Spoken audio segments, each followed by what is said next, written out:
Good morning, everyone, and thank you for joining this morning session of the 2021 North Country Leadership Summit, Emerging from a Year of Change, an Opportunity to Rebuild and Reimagine. Before we get started, we wanted to give a thank you to our many sponsors for this year's summit. Thank you so much for all of the continued support. Just a few housekeeping items. Please place any questions you have for Rebecca in the chat box, and we will ensure that those are answered during our Q&A session after the presentation. All attendees, please remain muted with your video off. And finally, all presentations are being recorded and they will be archived on the North Country Leadership Summit webpage by October 1st. With that, I would like to present our speaker for this morning, Rebecca Ryan, who will be presenting on stories from the front lines, innovative ways to reach communities through telehealth service delivery. Take it away, Rebecca. Share the presentation.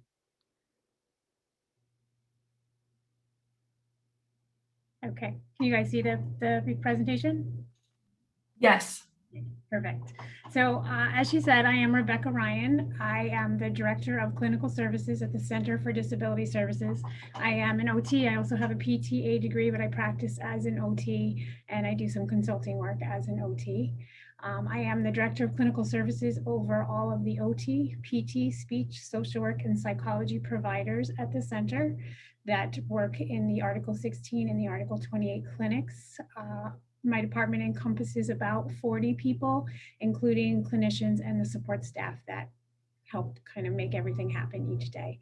I've been at the Center for Disability Services for 13 years this month, and I tell people on a regular basis that I like it today as much as I did as the day I walked in here, because I have the opportunity to make a significant difference in the lives of groups of people that I consider medically underserved. So that's just a little bit about me. Some just brief learning objectives I want to make sure we touch on throughout the presentation. And again, if you have any questions, certainly put them in the chat box and I'll respond when necessary. But I really wanted today to talk about telehealth and how we did what we did and how important it is to be able to really look at legislation going forward to be able to continue as much of this as possible. So we're going to really look at some of the critical areas and what you need in order to provide this service alone. There's a lot of components that go into it. It's not easy to pull this off, and it was quite the endeavor. And I'll talk about kind of what we did in order to achieve that.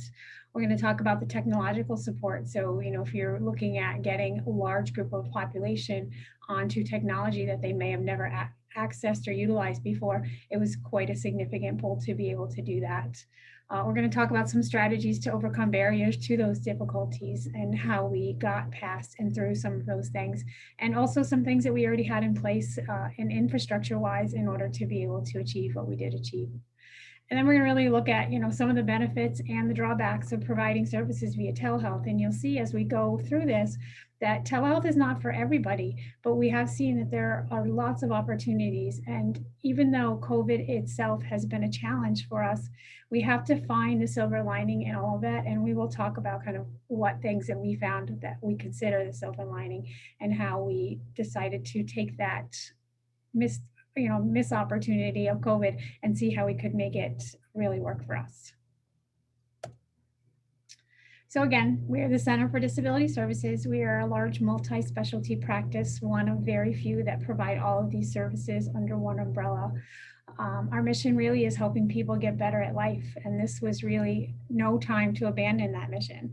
This is the time that we really needed to embrace it and find out, what could we do and what could we do differently in order to still meet the needs of the people that we serve. So we have a primary care practice, a dental practice, specialty medical, which includes several practices, including psychiatry, physiatry, neurology, audiology, and podiatry, as well as OT, PT, speech, and counseling services, which is the bulk of what I'm going to talk about today. So as this all occurred, all of us were placed in the same situation last March when, we were starting to get all this information about COVID and what was happening and what were we going to do. And, so I think many of us probably either, sitting in this room or maybe listening to this later have been part of pandemic planning committees. And we all sat around tables and we talked about what is it that we're going to do if we're faced with a pandemic or a challenge or something kind of massive in scale. And I don't think, at least from my perspective, any of us thought that any of those plans that we made, we were ever going to have to realize them. They were always just, we're going to make all of these plans, we're going to develop our teams, we're going to have all of these things in place. But our expectation was that we weren't ever going to be faced with having to use it. So really, since World War I, we've lived in some of the most prosperous times in history. And this has really been the first time that many of my providers were faced with such a challenge. I mean, they had never noticed or had this happen in their lives. And just a quick quote from Benjamin Franklin. So the things that which hurt instruct. So we really tried to take that and say, what are we going to do? This is a worldwide pandemic. Everything was forced to close in a matter of days. And the Center for Disability Services quickly and efficiently was able to pivot their providers to be able to provide a service in a different way. Because like I said in the beginning, we work with a population of people that are really medically underserved and they're already at a disadvantage. And now we had another thing that was going to make them more at a disadvantage. And what could we possibly do to make that better for them? The last thing that we wanted to do for our vulnerable population was to have them end up in an emergency room. Everybody was trying their best to keep out of the hospitals. And many of our people, as many of you know, if you work with anyone with a DD or ID diagnosis, have far more hospitalization events than many other people in the population. And again, that's the last place that we wanted them to be. So again, we had a plan. And did it come out exactly like our pandemic plan on paper was written? No, but at least we had that structure in place. And today, as we go through this presentation, we're going to talk more about that and how we did it and how we actually, put our plan into practice, what we needed to change, what worked, what didn't work, and how it grew as we went along. So again, back to the beginning of COVID, we were in crisis. We all of a sudden were giving all of these mandates and said, you have to close your day programs. People can't come in person. We need to figure out what to do. So obstacles really are not only to be expected, but they're to be embraced. And I think that many people at the center, including the providers and the patients, have to embrace obstacles every single day in order to just get through their daily lives. So I think that we as a whole often always think that way anyway. So it wasn't much of a stretch for us to do what we intended on doing. There's another quote from, his name is Ryan Holiday, and he's the author of a book called The Obstacle is the Way. And he really thinks that using these things as a canvas to paint a masterwork is a really great way to look at it. And what we tried to look at is how can we be the standard for other places in order to do what it is that we needed to get accomplished. So there's three interconnected kind of things that needed to happen in order to fluidly roll this out. So, perception is, how do we look at our specific problem? How are we going to approach it? What's our attitude towards it? If we have an attitude that, okay, everything's closing, we can't do this, people are not in program, we can't give them the medical services they need, we would have just stopped there. So we really had to look at our approach and say, no, what can we do different? We're kind of masters at finding a way to get around the barriers that people have in their lives, specifically when it comes to developmental or intellectual disabilities. And that's kind of how we did it. That's how we do everything. When anything is kind of placed in our lap and we have to come up with something, we use that as kind of the emphasis to say, this is how we're going to do it and this is how we're going to get it done. The next thing was action. What energy and creativity was needed to break down those problems and turn them into opportunities. Because you can have a whole plan, a pandemic plan, and you can have policies and procedures, but unless you have action and you make those things happen, then you're not going to realize those. And then the third part is the will. And this is, how are we going to handle this without defeat and difficulty? How are we going to get through this and make sure that the people that we serve, who again, and I'll say this numerous times throughout, the people that we are served that are medically underserved, how are we still going to get them what they need in order to make sure that they're living well, they're staying safe, we're helping maintaining their level of skill and function, and most importantly, they're staying out of the hospital. So Rockefeller learned this from the economic crisis in 1857. And he said, "I shall be forever grateful for the difficulties to be overcome all along the way, as this made him the success he was." And we often try to think of that as we're doing it. You know, these challenges all give us opportunities to say, how can we overcome these? How can we do things differently to make it better for the people we serve? Not just in relation to COVID and telehealth and doing things differently, but on a regular basis. How can we advocate with legislatures to get more funds to pay for services? How can we increase reimbursement rates? How can we advocate for larger exam rooms? How can we advocate for more equipment and more access to people? So again, all of those difficulties that we face all the time on a regular basis are used to be able to then strengthen when you're faced with a pandemic like the COVID crisis. So our initial response when we first were, notified by the Department of Health and all of our other regulatory agencies that things were significantly changing was one of kind of disbelief. We quickly had to pivot and say, okay, what are we going to do? And I don't think any one of us, probably, ourselves in our center or anyone kind of in the world, realized the scope of what was about to happen. We certainly had to, we put people on furlough, we had things happening. And, our conversations with them were, this is going to be a couple weeks, maybe a month, we'll see you then. And then a month turned into 2 months, turned into 6 months, turned into a year. And, you guys all know the story where we're at today. So our initial response is that we had to develop a plan. And we had to decide, where could we pivot to telehealth and where couldn't we? Telehealth is not for everybody or every visit, but there are plenty of opportunities that we could use telehealth for and still provide those good services. So we looked at our primary care and determined some of those services certainly could be delivered in that manner. Physiatry and Botox, obviously, you have to be there in person for that. So we had to decide how we were going to handle that. Our neurology and psychiatry offices visits were able to be achieved in that manner.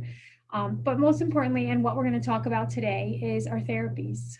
We work with a population of individuals that receive therapies on a really regular basis, very often twice a week, in order to maintain their functional skills. So if you think about a visit that you had to a therapist at any point in time, and potentially you were rehabbing your shoulder or knee or an elbow or something, and your care was disrupted right in the middle of that session, just think about what that would mean to the care of your shoulder or your knee or your hip or whatever it is that you're working on. And if that therapy was just taken away, how that would halt your progress and how that may even have you at the point where you're going to either lose skills and potentially not gain those skills back. So we were really concerned about the 400 plus individuals that we were currently providing services for that now were pulled out of their day programs and no longer had physical access to the clinicians that were providing their services. We did have some platforms that were deemed not appropriate for telehealth. Certainly dental is one of them. It'd be very challenging to do any kind of dental services via telehealth, specifically for our population, which is very hands-on. Very often people may need stabilization or medication, and it just was not an appropriate means of doing that. The Botox we had already mentioned.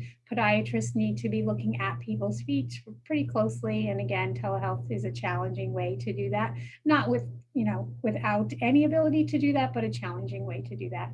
And then audiology, certainly, without pretty significant equipment being available in different residences, is another specialty that was not available. So once we decided who was going to be doing it, and then we needed to decide how, so multiple platforms are available. I think as soon as people started understanding that telehealth is how we were going to proceed, a lot of people either had systems that were already available or were starting to develop systems or improve the ones that were available. So we looked at several. We looked at FaceTime, we looked at Skype, we looked at Zoom, and then we looked at Doxyme, which is another platform. And we decided that Doxyme was going to be the best for us because with what we needed to accomplish, we needed to have an easy system. We needed something that was going to be able to work for everyone and make sure that both the user and the clinician would be able to use it. So Doxyme, which is an online session or platform, it was a free option. So we did look at that because again, in the beginning, nobody knew how long this was going to last. We honestly thought it was going to be 2 weeks to a month. So the free option was good for us. And we also had to consider the fact that we were losing a number of sessions that affected our productivity and our revenue. And to have to put out money for a system would be a challenge at a time that we were already challenged from a revenue perspective. So the benefits of Doxyme is that the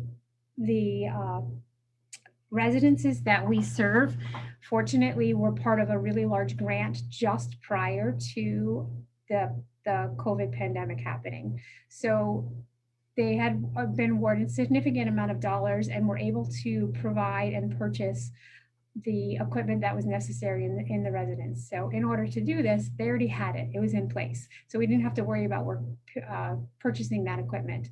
The Doxyme platform was web-based, so it was easy for people to access and very user-friendly. It's very simple to get on, not hard for people that had any kind of developmental or intellectual disability in order to operate and or their caregivers to operate that with them. And it provided that simple patient access, because if you have to go through a lot of hoops in order to get care, most likely it's not going to happen. So the less hoops that people had to go through, the easier it would be to make sure that we would be able to continue providing services. And again, we did use the free option, but the free option does have its limits. So we did have some clinicians who were interested in doing group sessions with individuals, and that wasn't an option in the free version. We did have some where there are some other features that can be used if you have a paid version, but we worked our way around it, and we had some really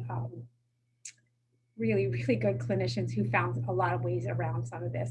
And as we get towards the end of some of the examples of what the clinicians will do and the successes, we'll talk more about some really specific things that they found on the internet and through the use of Doxyme in order to supplement their sessions and make them even better.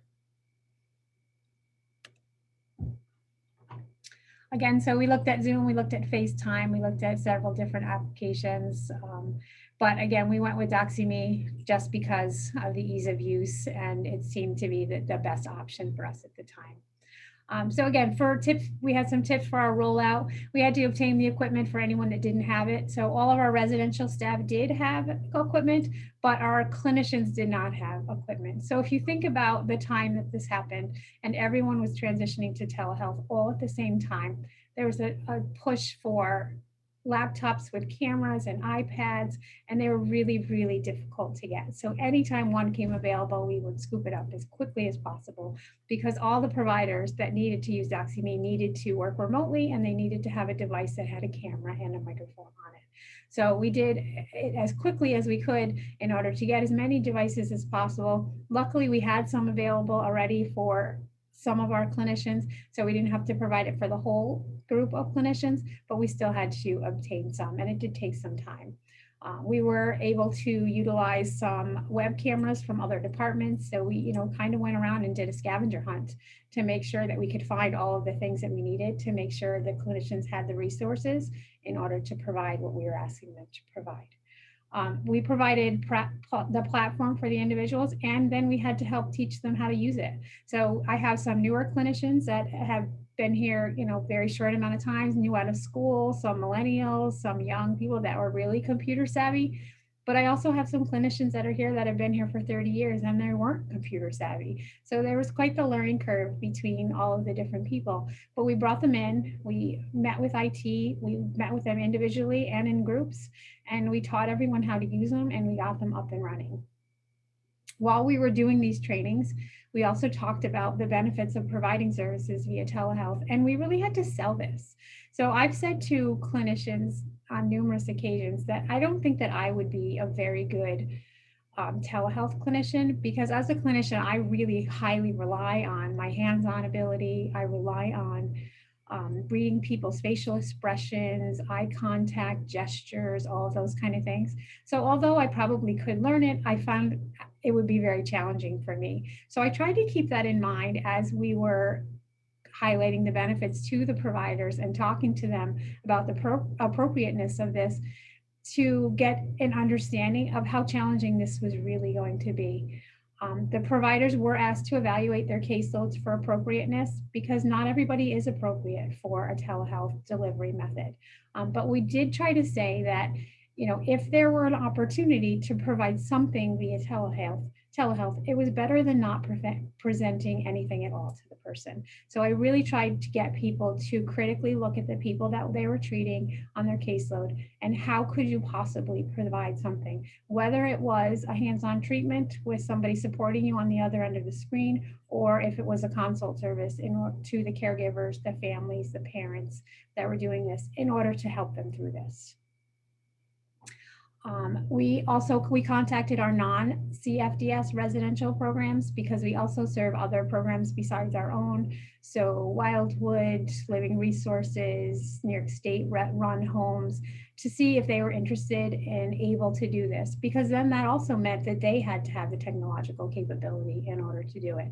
And some of them did and some of them didn't. We also had a lot of challenges with families that either didn't have internet access, didn't have a device with a camera. So they were running into many of the same problems that we were running into.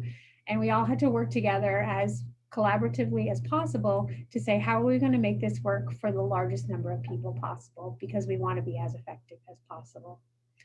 So each of the clinicians develop a list of their own. They determined from their best clinical practice what it was that they could provide, how they could provide it, and who was appropriate and who wasn't. Certainly there's some people just clinically, it just was not appropriate to do that. And I completely supported and understood the clinician's decision to do that. And I left that up to them because, like I said, clinically, they were making that decision and they need to work under their license and make sure that what they're providing is clinically appropriate. So, we've had some success, and it was strange to see in the beginning, and it was a bit of a slow rollout because people were getting used to it. But so Andy Grove, the former CEO of Intel, once said that bad companies are destroyed by crisis while good companies survive them and great companies are improved by them. So I'd like to think that we really use this opportunity for success and improved what we did. I mean, we changed some things. We delivered things differently. We've done some things that 2 years ago, no one would have thought that we ever could have provided a telehealth service like this to the group of people that we serve that are multiply disabled. Many of them, need significant help every day just to carry out every ADL in their life. So to be able to do that, it was really a significant achievement. So I'm really proud of kind of what we did and how we did it. So great individuals and great companies find a way to transform their weakness into strength. And the question was, what was holding us back and how could we move forward? We didn't want to stop services, like I said before. We wanted to be able to find a way to be creative and opportunistic and really be able to achieve the goals to continue to help our people get better at life. So like oxygen to the fire, obstacles became the fuel to our fire for how much we would provide services in such tumultuous times. And every impediment only served to make us stronger and more willing to be able to find a way to get past whatever that was. So we tried day by day by day, and we had meetings and team meetings, and we had re-team meetings to figure out, okay, this is not working. How can we do this different? And the clinicians really collaborated with one another to say, I'm doing this, and it's working for me. How about if you try that? So the collaboration was amazing. And the clinicians themselves actually developed a system of a Teams text where they would say, I'm having problems with this. Anybody else doing it? Or these 3 people weren't seen by me today. Can anyone else see them? So they actually developed that amongst themselves without me prompting them to do that. And it really showed the power of our team and how well they worked together, even though they were all working independently at their own homes within their own 4 walls. They came together more as a team during this experience than I would say than they probably did when they were in the office together, because there was no option and they really just gelled and did some really great work. So I'm super proud of what everybody did during this time. One of the biggest areas that we saw success was in our counseling and testing area.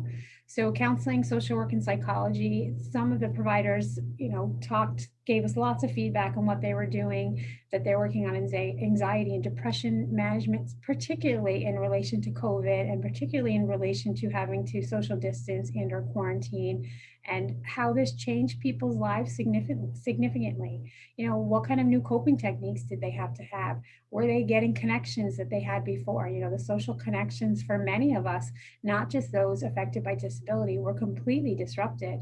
You know, so if you're an introvert and you are okay with staying home, that might have been okay with you. But if you're an extrovert or you require assistance from people, or, you know, your social life depends on your social experience or being at a day program or being at work, that was completely disruptive for a group of people. And some of them had a lot of challenges understanding why it was that all of a sudden that stopped. You know, it was challenging to get them to understand why that was. It was challenging for some of us to be able to do those things. We also were able to do psychological autism testing somewhat via telehealth, much more challenging, obviously, because it's often an in-person thing, and you also need to, you know, meet with the person numerous times. Again, facial grimaces and responses and stuff. But we did the best that we could because we didn't also want to stop being able to allow for determination of services for people, which is a really big role that our psychologists play in the world of OPWDD to be able to access services. One of the biggest successes that we saw with counseling and testing is that the number of visits increased dramatically. One, because people needed additional support. And second, but most important, is that many of the barriers to receiving services had been removed. So one of the biggest barriers for the individuals that we provide service to is transportation. So one example that I try to use often is one of the gentlemen that receives services for us takes approximately 2 hours to get here through use of a Star bus. He comes here for a 45-minute appointment, and then he sits and waits for his Star bus to pick him up to bring him back home for another 2 hours. So it's the waiting for the bus ride, the getting on the bus, and then getting back home. So in essence, this gentleman has spent 4 hours, you know, half of his workday, just to get to the center for his 45-minute appointment. So when we looked at doing telehealth, and people had the option, obviously, to use telehealth in the safety and security of their own home and or whatever location they were at, it changed things dramatically for them. So the transportation was no longer an issue. The stigma of maybe coming to a center that had a big sign that said behavioral health was no longer an issue for them. Being able to be in the comfort of their own home or their bedroom or their recliner or, you know, their TV room or something, it just made a significant difference for them. So the number of no-shows and cancellations and not adherence to appointments dropped significantly during this time. And it was really amazing to see what a change and what a difference that made for people. So again, that was one of our biggest successes with counseling and telehealth. And we'll talk a little bit down further about, you know, what do we want to see going forward in relation to these changes. You know, we have to, again, what was the silver lining? The silver lining is how much easier it was for people to access services. And we're always looking to improve access. And I think that's an important piece.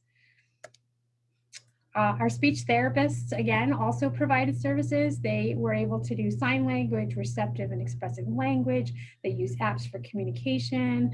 They were able to help people access their communication devices. Again, were there successes and challenges? Of course.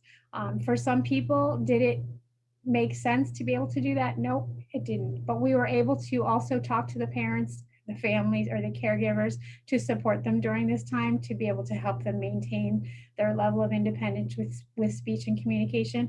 But there are other people where it worked great. And you'll see a picture towards the end of some people kind of using their symbol boards and being able to still carry on a conversation. A really great story that one of our speech therapists provided to me was one of her individuals, she had been working with him for a period of about 3 or 4 months. And she essentially was about to discharge him because she considered him to be basically nonverbal because they just were not having a lot of success. He would come to the office, she would provide the session.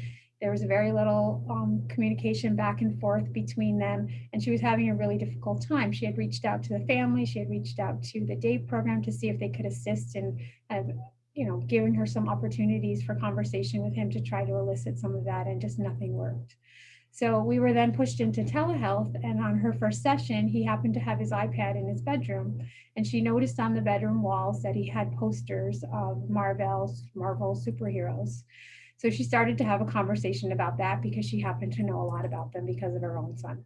So she started talking about that and who she liked and who her son liked. And she could just see a light come on kind of in his eyes. And he started to have some conversation with her. And that just built from session to session to session, because every session he opened it up, she could see those posters. She started it with that. And that started to improve their communication and conversation. So he wasn't discharged. And they now have a really good relationship where they're talking pretty well back and forth. And he's able to achieve some of his goals. So the ability to have that window into the world of the person's home or their living environment or other places that they spend their time was really an opportunity, not just for speech, but for many other areas, to be able to see a little bit different aspect and a little bit different way to maybe present our therapy sessions and how could we do what we needed to do. So that was really a nice way to be able to highlight how important it was to be able to see some of those different settings.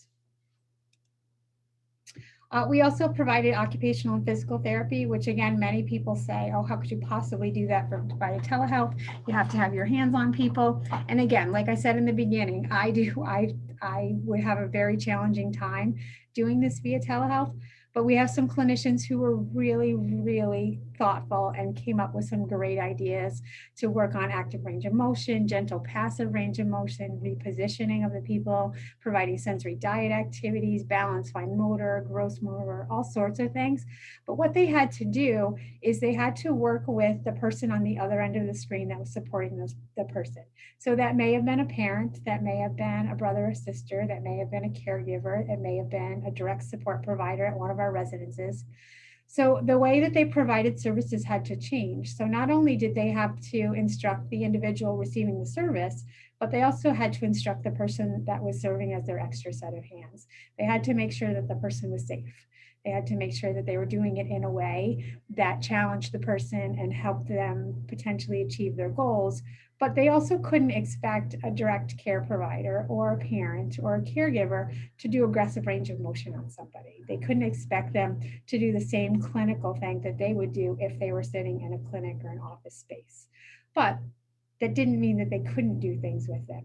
And the same thing with the speech therapist, they were able to have an opportunity to see into the lives of the people that we served. So we had a physical therapist who would log on with a woman, and at the beginning of each of her sessions, the residents would say to her, hold on, we have to get her up out of bed, but it's really hard. It's going to take us a few minutes. So the therapist said, well, what's hard about it? What are you guys challenged with? And they turned the screen to her bed and they showed the challenges that she has getting out of bed. So for the next couple of sessions, the PT worked on bed mobility with her, something that she never knew was a problem because it doesn't come into play when you're at your day program or at work. So after 3 or 4 sessions of working on bed mobility with this woman, the house commented how much easier it was to get her up out of bed and how much more she was doing for herself. So how much more she was pleased with her progress and how much easier it then made it on the direct care provider to be able to do other things and or not have to assist her so much in doing that. It was a win-win for everybody. So it was just nice to be able to see that and see how doing something just slightly different and seeing into her bedroom, which we don't typically see, they were able to make such a difference for her. So if we're looking at, person-oriented goals and really functional goals, that was a really great way to be able to do that. Some of the OTs also kind of looked at some of the things. What are people doing on a regular basis? What kind of things can I do to incorporate function? So we had, and you'll see a picture later on. So one of our clinicians was doing laundry with people. So she was sitting in her own home. The individual was sitting in their home. They had laundry, she had laundry, and they were doing it simultaneously. So, it just was ways to think creatively and how is it that we can do what we need to do. We have another occupational therapist who really creatively found some things on YouTube. So she was able to play a video that simulated people riding a roller coaster, and she was working on upper extremity range of motion with those people. So they were able to watch the roller coaster video while she was watching them, and it encouraged active motion of their arms and shoulders just by them pretending that they were on this roller coaster ride. So again, being creative, finding ways around the obstacles is really what we did every day, all day, and we're continuing to do now in order to provide the best services we possibly can to groups of people that have not been able to return to their day programs yet. So these are just some pictures of telehealth in action that we've had. All of these guys have, agreed to have their pictures on here. The first one is a gentleman walking in a tram, and you can see from his face, if you kind of zoom in on a little, just how happy he is to be able to do that. We did take a lot of our equipment from all of our day programs that had been closed, and we redistributed it to our 55 or 56 residences to make sure that they had enough stuff for people to be able to do what they needed to do. So we didn't want all of that stuff to just be sitting in our day programs. We made sure that we cataloged all of it and got it out to the programs that needed it the most. So Steve in the first picture is walking in that tram, and you can see the happiness and joy on his face. He likes to get up and out, and the idea of spending what is almost 2 years just sitting in his wheelchair would have been really detrimental to him. So he is very pleased. And you can see the day service providers right there walking with them. Right behind him is the video screen, and the physical therapist is actually watching the gentleman walk. She's looking at his gait. She's assisting with position when necessary, and providing that PT session in a way that we never thought would be possible. So it's really interesting to see. The second one is a young gentleman celebrating his birthday and up and dancing. So, he's got upper extremity range of motion going on there. He's got balance he's working on. He's got endurance, and he's super happy. He loves to dance, and he had a dance party with his OT on the other end of the video screen. And we talked a little bit a while ago about the woman doing laundry. So here she is in front of her screen in her own home. The individual is on the other side, and they were getting socks out of her drawer, balling them up, using those fine motor skills that she needed, and then playing a game where they were kind of throwing them into that basket. So not only was she working on some of the skills that she needs for her therapy session, but she was also able to help her mom do some of the laundry and kind of feel that meaningful occupation throughout the day. So again, if you think about all of us, we were kind of stuck in our homes and not able to do a lot of things. We still had to find some ways for meaningful occupation. And that was one of the ways that OT helped that family achieve that. The last picture, like I said, you can see that gentleman that is working with his speech therapist in the small popped out picture. And they're working with his communication book and making sure that he still has the ability to tell the people that he works with and that work with him what he needs and what kind of needs he has during the day to be able to communicate those things to him. So again, is it the most ideal? Probably not, but it's better than not doing anything. And we really tried to make sure that we did something for our individuals so we didn't get 2 years down the road and then have another crisis to have to deal with, how to get people, if possible, back to their pre-morbid state and kind of keep them in the functioning world. We have some tips and tricks that we can talk about. So again, it's a challenging thing. If anybody knows, direct service providers right now or kind of the state of it, the employment right now is really a challenge. Our staffing is significantly impacted, and it has been right along, and it's only gotten harder. So we had to be really creative in contacting people and how are we going to get them scheduled and how are we going to get them on. So a lot of people in our agency took on different roles. So maybe they were scheduling before, but now they're scheduling and they're doing confirmation calls. And maybe they were doing scheduling before, but now they're also helping with IT problems. So we all had to put on different hats to be able to do what it was that we needed to do. We also had student interns at the time, and they still needed to be able to train and gain experience as new providers. And we were able to use their skills to be able to provide learning resources and materials for the day programs, and how we were going to teach them how to serve as our extra set of hands. Because if you have a group of people that work at a residence, they may or may not even be aware of what therapy is or how it is that we're going to provide what we want to provide. So again, we had to plan for activities. We had to make sure that we had 3 or 4 things ready and ready ahead of time. We had to make sure that the residents had what it was supply wise that we were asking them to do. So if we want somebody to work on laundry, or we want somebody to be able to get into a tram or do whatever it is that we're asking, we had to make sure all of those things were available to them, because ultimately we would not be able to be successful without that. We had to talk about limiting visual distractions. So, the same thing with me right here. I tried to set up my background so it wasn't too visibly distracting to you. The same things, if you have a group of individuals that have developmental or intellectual disabilities, the more things on the screen, the more things going on, the more challenging it is for them to be able to complete what it is that you're asking them to do. So we had to think about that. We had to think about how can we get things to the residences prior to the appointment so they had the resources they need. We had to think about allowing time between the appointments for technology troubleshooting, because we'll talk about a little more, is technology is a significant barrier to this, and I mean, we can test it today. We had a little challenge yet even getting this slideshow up onto the screen. It happens on a regular basis, and clinicians so now are not only providing therapy services, but they're now also working as IT technologists to try to make sure they have good connections. We also were able to provide residences, tablet stands to free up their hands to kind of have the tablet in front of the person for the person to assist at the same time. So just little tips and tricks that we found out along the way to be able to make it easier. And again, it's an evolution. The process isn't stopping, because like I said, we continue to do telehealth now. We talked already about some of the challenges. The biggest one is the IT and the technology one. It's having the devices work, being able to see and hear the person. Some of the other were difficulty demonstrating some of the things to the care providers. Maybe they didn't understand what it was that you were asking them to do, positional challenges. And it was hard to know if the person was fatigued or if they needed a positional adjustment, because maybe you couldn't see all of them, or, maybe you weren't focused on their face as much and they were grimacing because they were having pain. Sometimes it was more challenging to see that than it was before. But again, the clinicians had to be, they had to pull out a whole lot of other skills out of their tool bag that they never had before.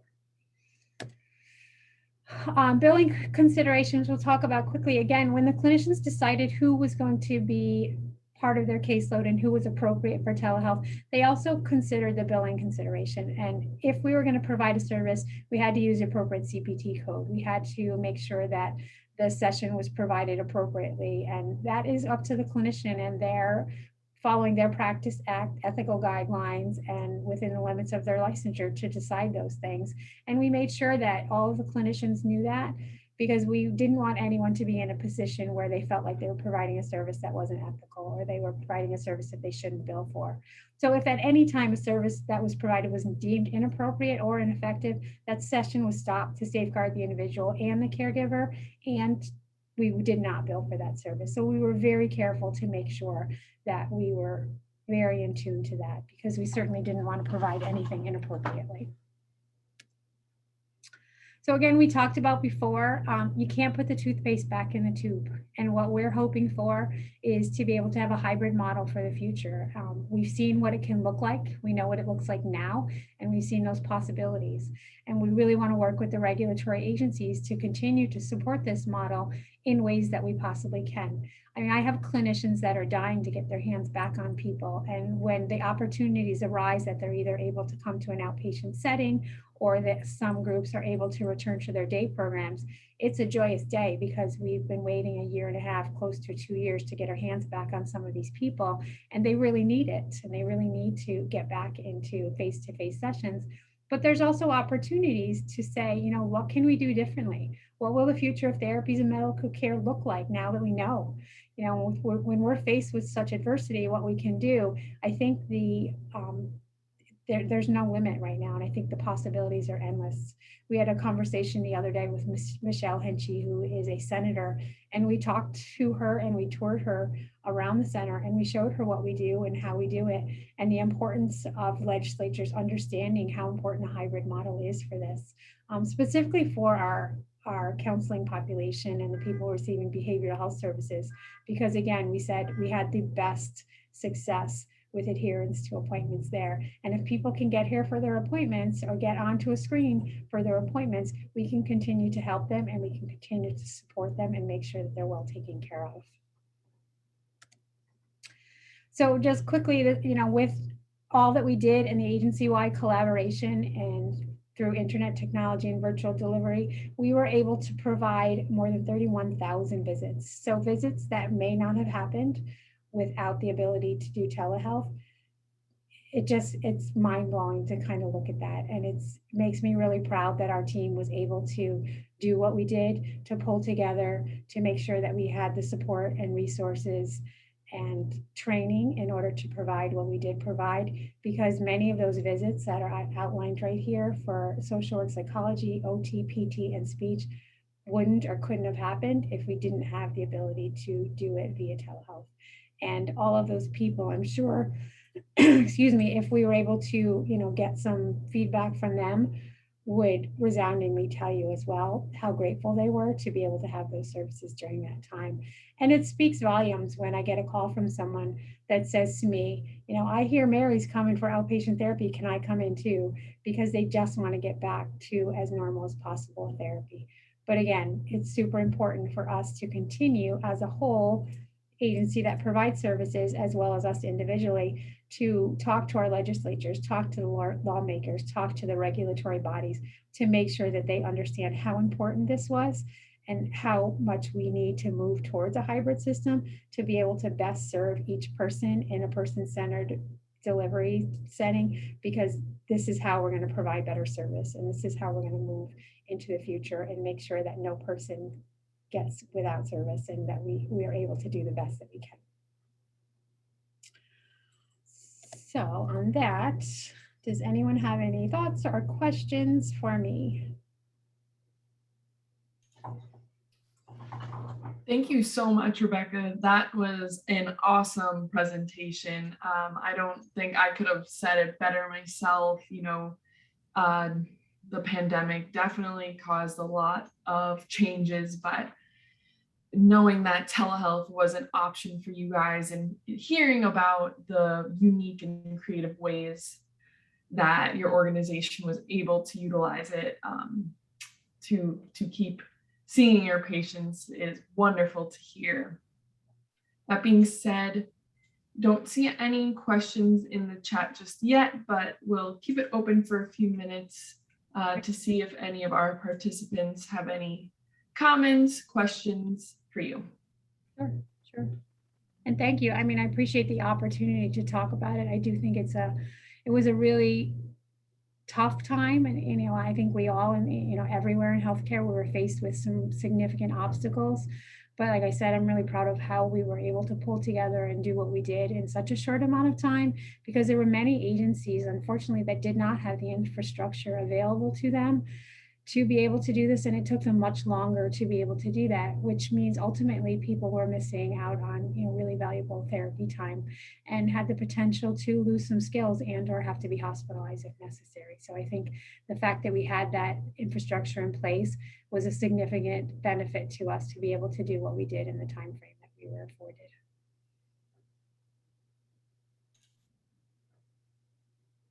Definitely, and I think a lot of organizations did see how ill prepared they might have been in that situation, and my hopes are that everyone has learned a lot from the unprecedented year and a half we've had, and in the future everyone knows that telehealth is an option. And like you said, it doesn't work for everything, but there are so many opportunities, and I think as time progresses and technologies progress, there'll just be more and more opportunities to utilize it, and it will continue to improve for our communities. Absolutely. And I really think that hybrid option is something that all of us as healthcare providers need to continually advocate for. Because we said numerous times, it doesn't work for everybody, but it clearly has worked for some people. And I think we need to continue down that path and make sure that people understand why it is that we want to present in this way, and that it should be a covered service. Certainly if we get past pandemic and legislatures and regulatory bodies now decide that it's not a covered service anymore, then we can't provide services for free, obviously. But if we can compel legislatures and lawmakers to understand how important this is and assure that it would be a reimbursable services, I think we can always strengthen healthcare delivery going forward.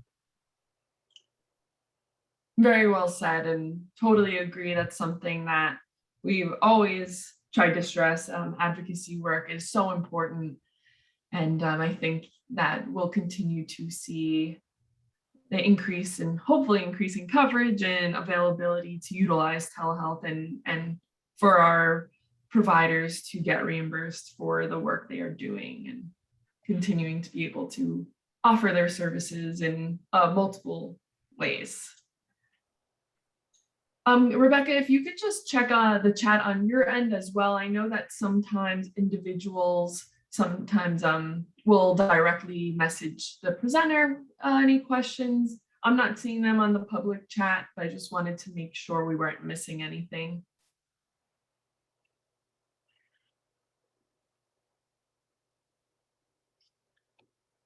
I don't see anything. Okay, not a problem. I think you honestly hit so many great points throughout your presentation. You know, I was going to ask about feedback or what your communities were, how they responded to the work you were doing, but you really did cover, I think, everything within your presentation. So that might be why we're not seeing any questions right now. That being said, we want to thank you so much for taking the time to present this morning and help us learn about your programs. And we want to let everyone know that we will be returning at 12 p.m. today to hear from our next presentation, which will be on translating transitional care management to the Medicaid population. And we do have more presentations at 2 p.m. and then tomorrow will be our final day of our conference. So we hope to see all of our participants back for the next few presentations. And again, thank you so much, Rebecca, for taking the time to present. Of course, thank you very much.